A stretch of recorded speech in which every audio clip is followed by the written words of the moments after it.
Nos dice este problema lo siguiente.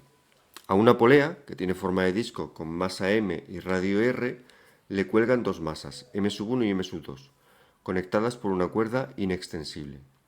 El disco está fijado a un techo, y nos recuerdan que en este caso la tensión no es constante en toda la cuerda.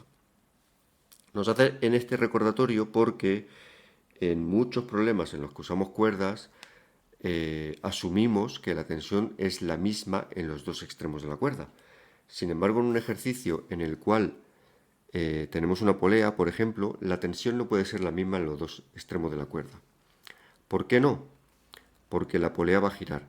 Si nosotros suponemos que la tensión en este extremo de la cuerda y la tensión en este extremo de la cuerda son iguales, entonces la polea no gira porque están equilibradas las fuerzas. Uno de los dos extremos debe tirar con más fuerza que el otro. ¿Vale? Así que recordemos que le vamos a poner subíndice a las tensiones. Bueno, dicho esto, nos piden en primer lugar dibujar los diagramas de cuerpo libre de los tres cuerpos. Pues vamos a empezar con la caja 1. Sobre la caja 1 solo actúan dos fuerzas. La tensión que vamos a quitar T1 hacia arriba y el peso masa 1 por gravedad hacia abajo. Y ya no actúan más fuerzas. Vamos con la caja 2.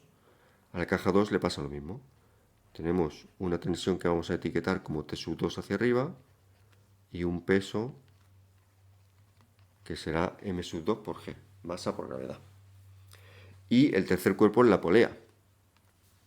Sobre la polea actúa por un lado la tensión 2, por otro lado la tensión 1, y voy a poner un par de fuerzas más que no van a ser relevantes para el problema, pero las voy a indicar por completitud.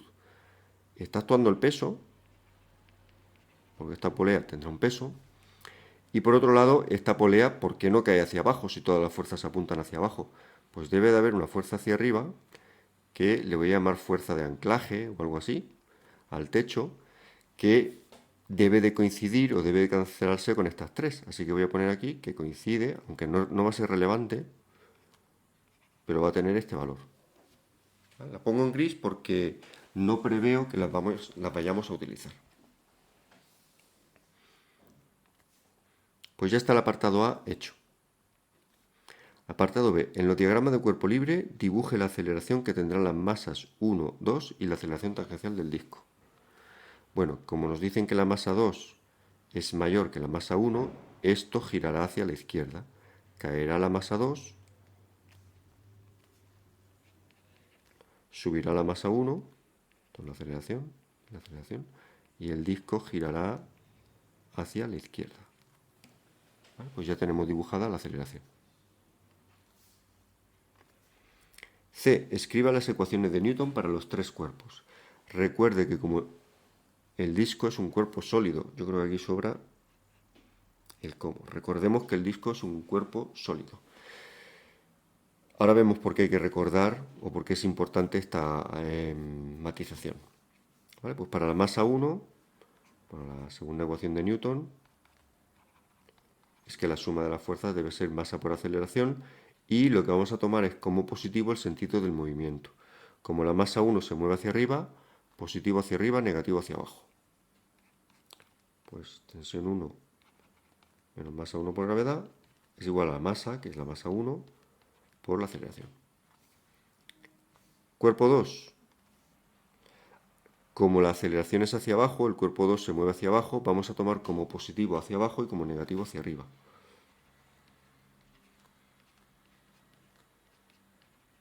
Esto es un problema guiado, nos va poco a poco diciendo los pasos que tenemos que hacer para acabar llegando a la solución.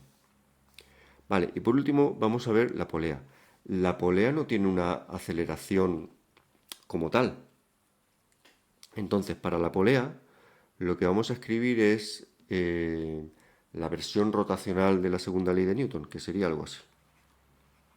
Que la suma de los momentos es igual al momento de inercia por la aceleración angular. El momento sería el análogo a las fuerzas para las rotaciones, el momento de inercia sería el análogo a la masa para las rotaciones y la aceleración angular sería el análogo a la aceleración lineal o tangencial para las rotaciones. El momento, recordemos, lo voy a poner aquí, que en versión vectorial sería el producto vectorial de R por la fuerza, donde R es el vector que va desde el centro de rotación hasta el punto de aplicación de la fuerza. ¿Vale? Esto sería R en el caso de la tensión 2. Pero nos interesa, por simplicidad, usar la versión escalar, que sería algo así, donde este ángulo es el ángulo que forman el vector que va desde el centro hasta el punto de aplicación de la fuerza y la propia fuerza, que en este caso va a ser siempre de 90 grados, y el seno de 90 grados vale 1, lo cual nos viene genial. Vale, pues vamos a escribir aquí, voy a escribir por un lado momento 2 menos momento 1 igual a I por alfa.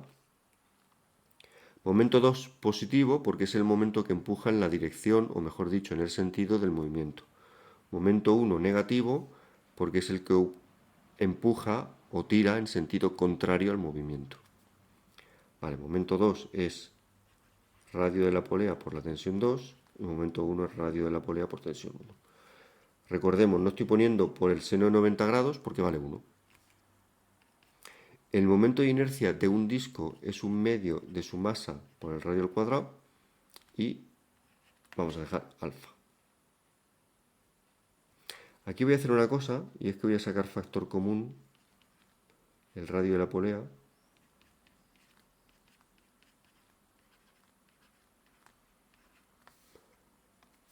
porque se nos queda un poquito más simple. Se nos cancela una R con una R, imaginemos que una pasa al otro lado dividiendo, y entonces queda tensión 2 menos tensión 1, un medio de la masa por R por alfa. Vale, pues ya tenemos estas tres ecuaciones que serían las ecuaciones de Newton para los tres cuerpos. Recordar que es sólido es para recordar que rota. El D nos dice, note que la aceleración tangencial del disco tiene que ser igual a las aceleraciones de las masas. Nos piden escribir las tres ecuaciones en función de la aceleración angular, recordando que la aceleración tangencial es alfa por R. Es decir, hay una relación entre la aceleración tangencial y la aceleración angular de un disco, que es esta relación, ¿no? La que nos menciona aquí. Perdón. Esta. ¿Vale? Había puesto omega, que es la velocidad angular, no la aceleración angular. Como nos piden escribir, como los tres cuerpos tienen la misma aceleración tangencial, pues perfectamente esta A y la aceleración tangencial del disco son la misma. Por lo tanto, esas A's de ahí las podemos sustituir por alfa R. Es decir, voy a volver a escribir esas tres ecuaciones.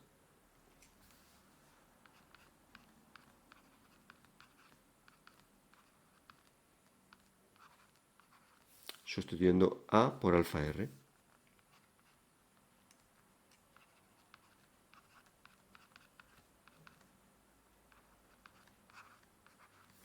Y en el caso de la tercera ecuación, pues ya tenemos alfa en vez de A.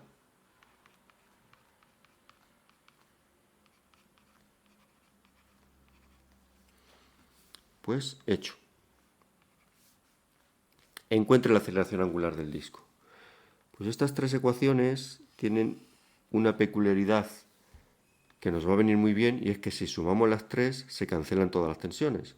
Esta tensión que está sumando con esta que está restando se cancela, esta tensión que está sumando con esta que está restando se cancelan, y nos queda como única incógnita la aceleración angular alfa.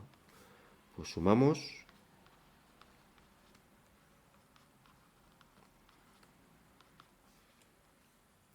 Y aquí voy a sacar factor común alfa, ¿vale? Entonces sería m sub 1 por R más m sub 2 por R más un medio de mr por alfa. Pues alfa es, voy a reordenar esto, y de hecho voy a sacar factor común G, ¿Vale? M2 está positiva y M1 está negativa, simplemente les he cambiado el orden porque me siento más a gusto poniendo primero el positivo y luego el negativo. Y esto también voy a sacar factor común R.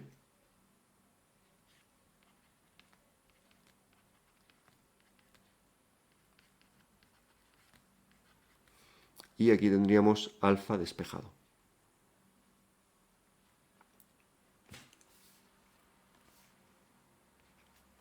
Ya está encontrada la aceleración angular del disco. Encuentre la magnitud de las aceleraciones de las masas. Bueno, pues en virtud de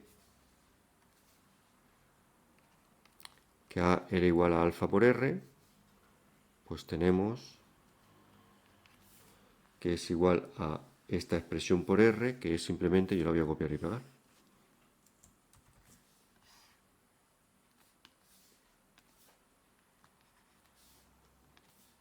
Y se nos cancela R, con lo cual es igual a esto, pero sin la R. ¿Vale? Ahí tenemos la aceleración lineal de todas las masas, porque todas tienen la misma aceleración. Y ahora nos pide encontrar ambas tensiones. Bueno, pues podemos calcular la tensión 1 despejándola de aquí y la tensión 2 despejándola de aquí. ¿Vale? Entonces vamos a ver, con tensión 1 menos M1G es igual a M1 alfa R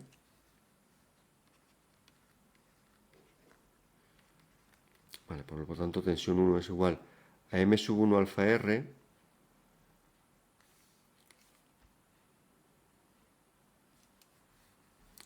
sería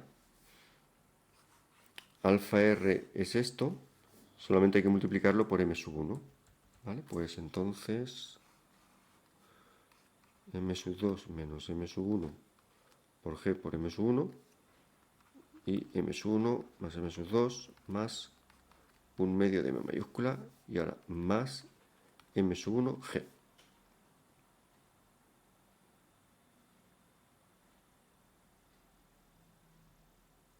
Vale, lo voy a dejar así. Podríamos sacar algún factor común, etcétera, pero así se va a quedar. Y ahora para la tensión 2 tenemos M2G menos la tensión 2, que es igual a M2 alfa R.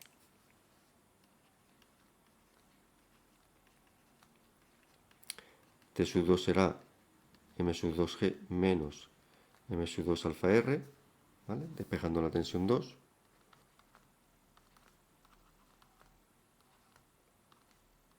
Y recordemos que esto de aquí es alfa R,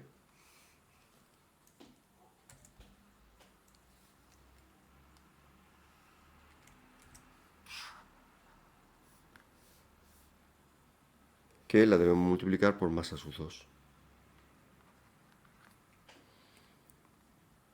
Y si no me equivoco, ya tenemos el ejercicio resuelto.